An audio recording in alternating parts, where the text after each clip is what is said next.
Not that it's really gone, but now that COVID has seemed to subside from affecting the general populace and its workflow, it's likely that delays will be less frequent throughout the video game industry.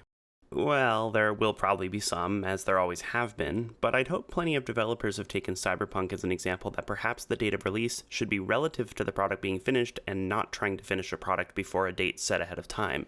Anyway, the point is that I think it's safe to be excited for some of the games announced again without expecting them all to be delayed over and over. So let's talk about some that I'm excited for, which I'll do in chronological order with no regard to the importance or size of my excitement because apparently I'm going to be lazy with this one. Initially, Stray just seemed like it's a game where you're a cute cat in some futuristic robot world, which, to be honest, is good enough for me. But in the more recent gameplay shown, I'm pretty intrigued by the mystery. Some of the robots fear you, there's this organic matter growing on the walls, then little creatures swarm you. I really don't have much to say, but this one comes out pretty soon and I'm curious to see where it goes. An immediate and unresearched prediction is some organic life form wiped out humanity, or perhaps all living beings, which has left mostly just robots and strays among the world. By the way, everyone watching right now owes me $100 for every correct prediction in this video. Now, I love The Last of Us, but something particularly noticed when returning to it is just how much better the gameplay has felt in Naughty Dog's 2 subsequent releases, not to mention how much they raised the bar for visuals. The remaster looks just fine today, so it's not that a fuller remake is necessary in that department, but The Last of Us Part 2 was significantly better from a gameplay perspective. If they're making similar improvements to the enemy AI and just the general feel, I'd love to go back for another playthrough. I think it'd be really good for people who haven't played either game yet, as this will kind of smooth out the experience to go from one to the other. If you are waiting for the PC release instead, I'll toss out a similar shout out to the Spider-Man remaster coming to PC as well. I thought that game was great.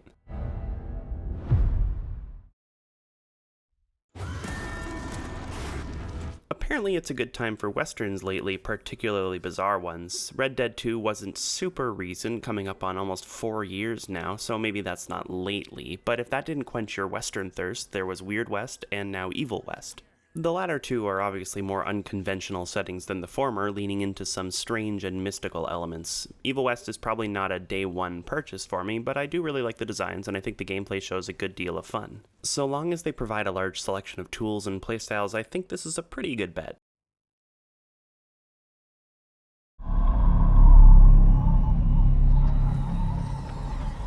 Ignoring that I think this is a rather uninteresting title at a cursory glance, I'm pretty excited for this game. If you're a fan of Dead Space, you're probably doubly excited with the remake of that, as well as this spiritual successor by the same creator.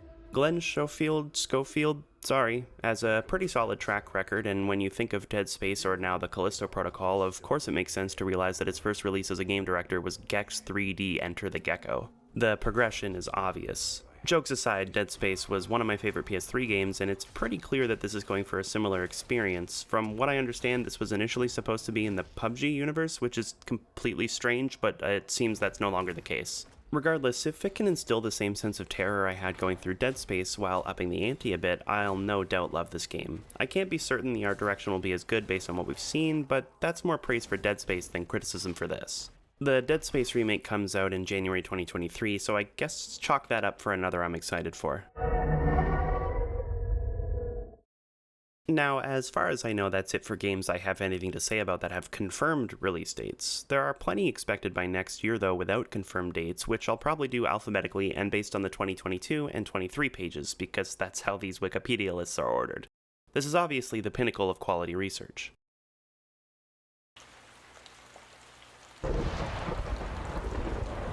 Little Devil Inside looks absolutely delightful. Almost every single aspect of it is appealing to me. It's dripping with charm, the art direction is creative and playful, a ton of variation in the setting, and the gameplay looks snappy and fun. I do also happen to know someone on the team, though not terribly well. He seems like a great guy, and I'm really looking forward to his work. I don't know a ton about what the story is going to be or the overarching purpose, but I do really appreciate almost all aspects of what's being shown.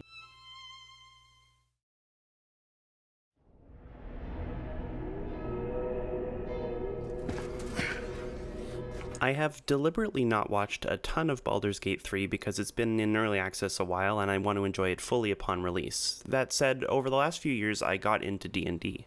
For whatever reason, I considered it too nerdy even for me back in high school, despite the fact that I was into fantasy and was in drama club.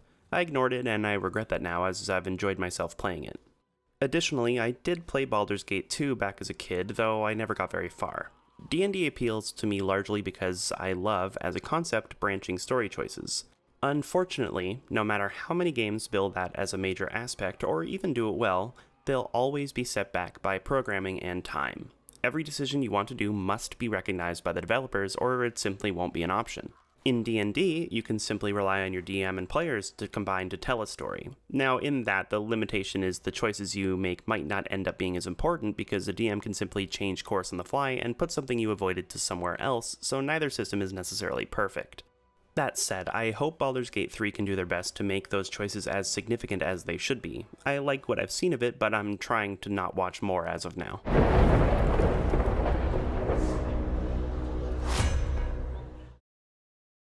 Streets choked with corpses.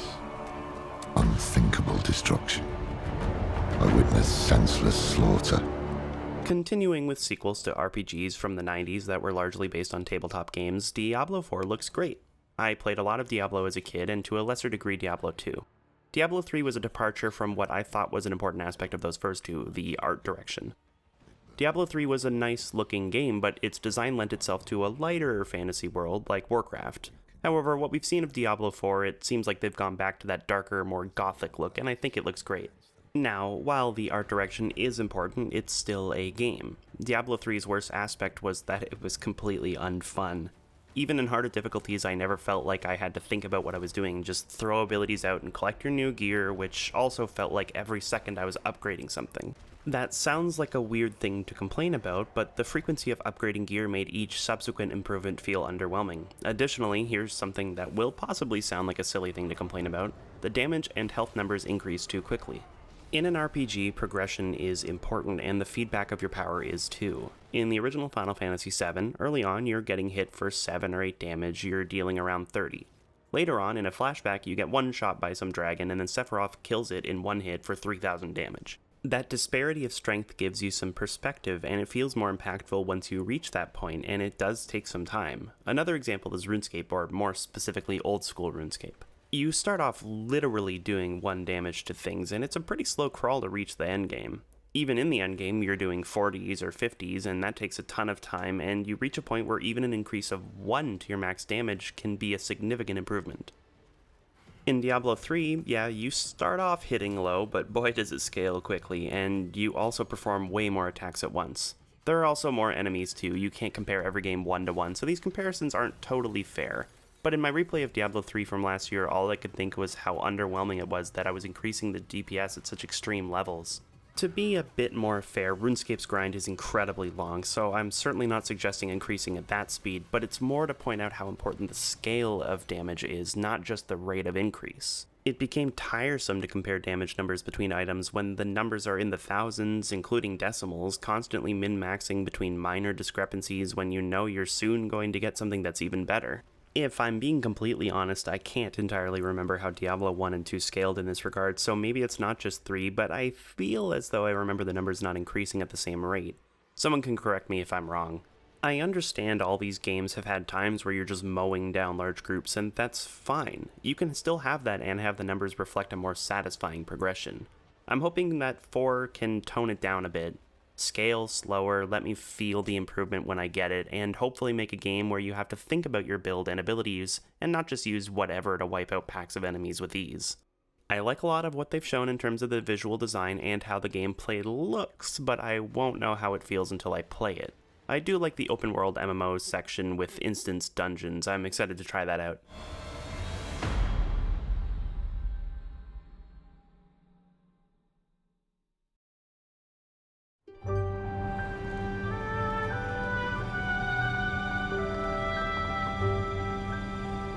I did want to do a video on the Final Fantasy VII Remake, and there's a chance I still do at some point. People watching this have probably watched my other videos and will likely know I loved the original. But for reference, my brief review of the remake is the gameplay was excellent, they absolutely nailed the transition from the original to this modern style, and visually it was great too. Apologies for light spoilers here, so you are now warned as I elongate this sentence to make sure you are realizing I'm going to spoil Final Fantasy VII's Remake in case you still want to play it, but I thought the story changes were pretty bad. Well, I initially thought that when I still thought this game was supposed to be a proper remake. Now that we know it's essentially an entire retelling, sequel, kind of requel type thing, I'm less upset that the story is different and more just curious for what they have in store for us as they go crazy with it. Characters that were dead no longer being dead, Sephiroth playing a different role, all these time shenanigans, it might end up being terrible, but as long as the gameplay continues to be fun, I'm along for the ride. Anyway, this was supposed to be about 16. 15 was a lousy game, and it concerned me a bit with the future of mainline Final Fantasy games, especially considering I didn't like 12 or 13 either, and 14 is a whole other thing. But with how good the remake's gameplay was, and with the combat director from Devil May Cry 5, as well as their return to a more traditional fantasy setting for the first time in a while, everything about this game is shaping up to be excellent. I'm a little disappointed they aren't going to continue with the system 15 and 7's remake included with the ability to swap characters, but I'm still looking forward to this.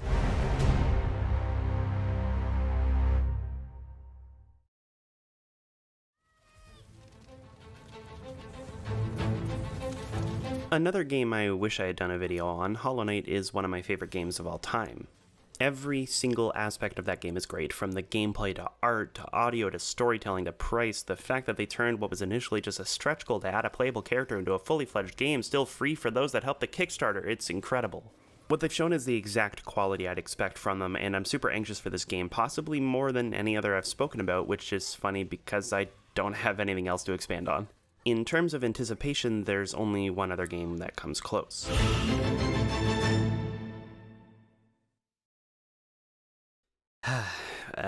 Listen, I love Bethesda games. I don't think I really need to preface that with some sort of apology. I know they have largely sold well and have been highly anticipated titles.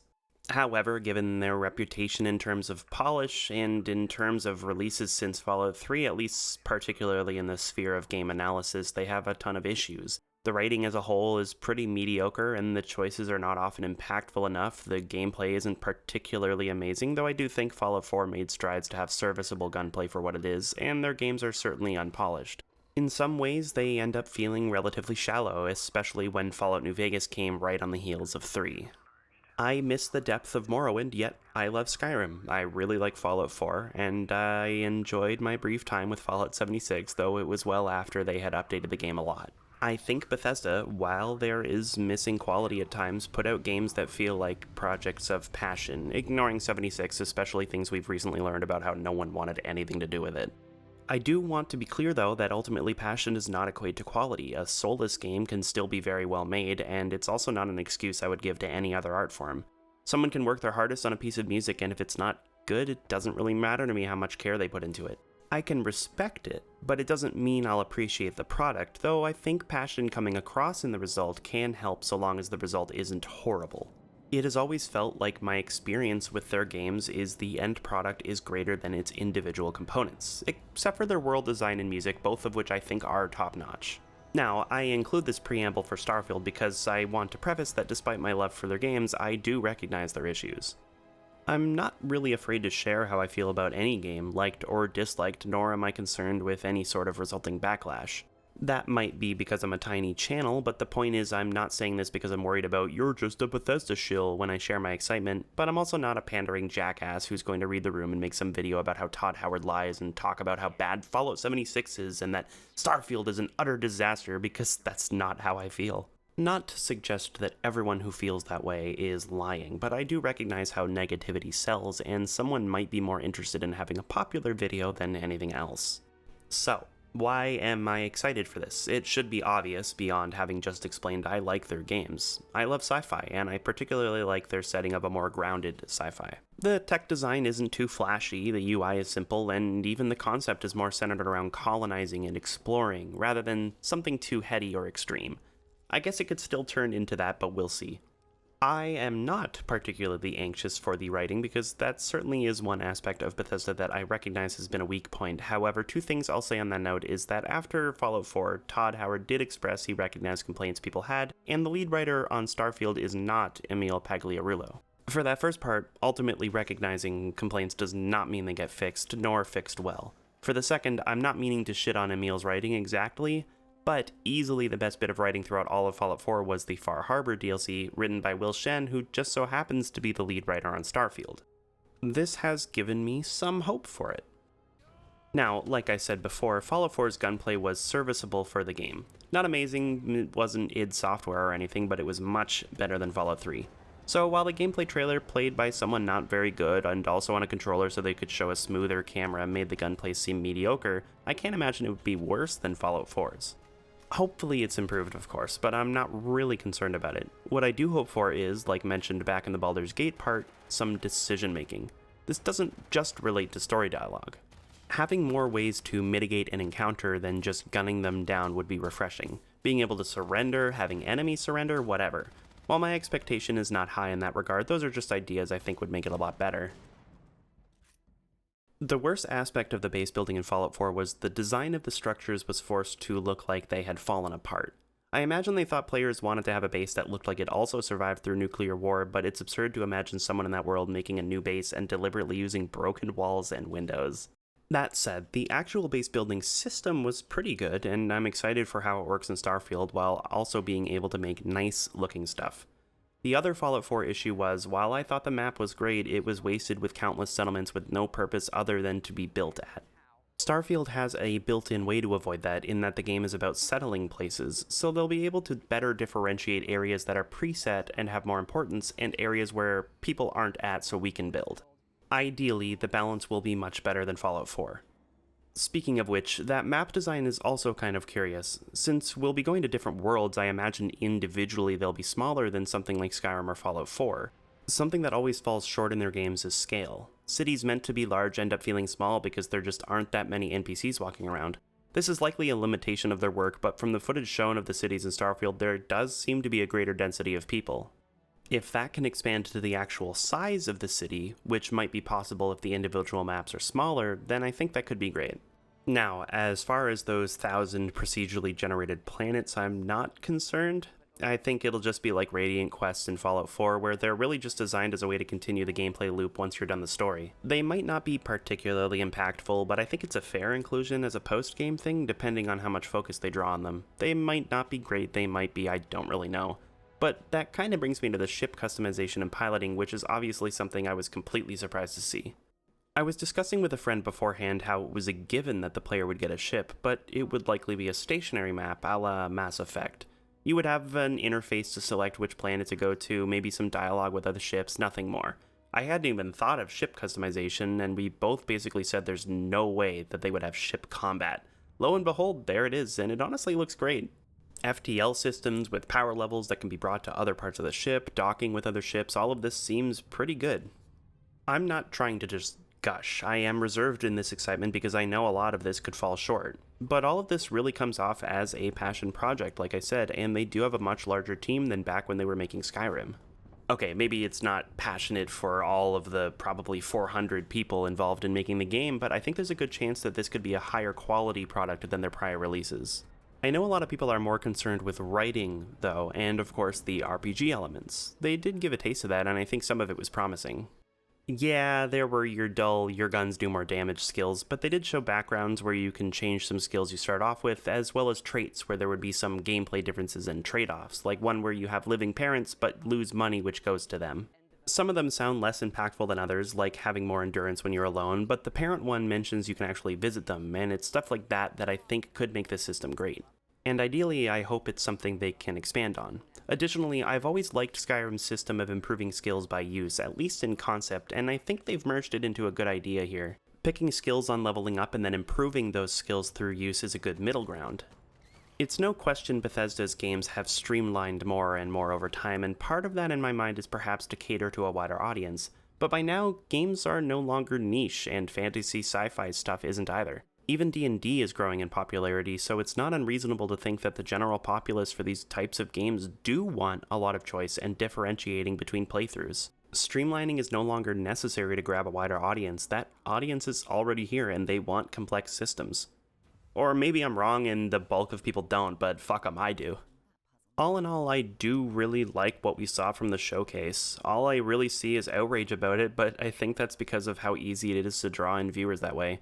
The Last of Us 2 was an excellent game, drowned out significantly by people being angry even before it came out. Bethesda is an easy target to criticize, so it lends well to being pissed off about this too. Now again, I said, I don't think everyone is lying. but when I see videos titled Starfield fanboys left in denial after terrible gameplay reveal, I'm just confused. It wasn't perfect, their games never have been, and I don't think they showed anything that would be unusual to anyone who liked or disliked their games before. I guess this video became more about Starfield and the concept of outrage porn, but hey, whatever. Now, in an attempt of fairness, I did watch this video as well as his proper reaction to the showcase, as this one technically wasn't that. There was some level-headed discussion of the gameplay reveal with positives and negatives, whether I agree with some of it or not. This is in complete contrast to the attitude surmised by the titles of these videos. This is not to call out this channel in particular or anything, really just an example I pulled from a sea of similarly titled videos. Ultimately, I know anger baiting and grouchy clickbait trash sells more. Will I be wrong to be excited for this game? Shit, maybe. Am I still amped for it? You're goddamn right I am, though Silksong is the safer bet.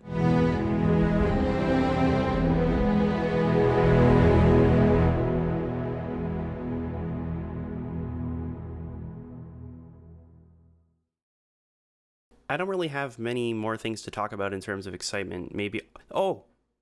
No, I'm doing this live, apparently. I forgot about Stormgate. I love StarCraft. It was one of my favorites growing up, and still today one of my favorite video game stories. However, playing it today feels horrible. It's completely flipped for the sequel. The gameplay is so good, but it's a terrible story. That's actually not too big a deal for me, because for an RTS, the gameplay is the focus. The story is just an unfortunate casualty.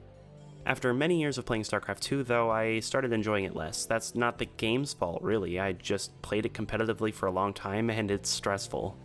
You're constantly thinking and acting. Even after a good engage or harass, you're immediately back to focusing on what's next, and it's genuinely tiring. I started playing League of Legends instead, a game I don't think is nearly as good, but one I can play competitively without those similar hang-ups. With all that in mind, I am anxious for Stormgate, an RTS being made by some ex-StarCraft 2 developers. Something they seem to have reined in on was that hardcore experience, wanting it to have that skill ceiling but also maintain a more casual atmosphere so the genre itself isn't just a turnoff to players who don't want to be competitive. I think that's important, especially since StarCraft's co-op mode, to my knowledge, did very well. The genre doesn't have to be seen as this high barrier of entry. While I could just stick with StarCraft for my RTS fix, it would be nice to get something newer, as Legacy of the Void is now 7 years old. Something to freshen up the experience would be nice. Now, the budget is clearly not as high as something like Blizzard. The cinematic was cheesy and didn't look amazing, but I like what I've seen and heard so far, and I'm hoping for some proper gameplay footage soon.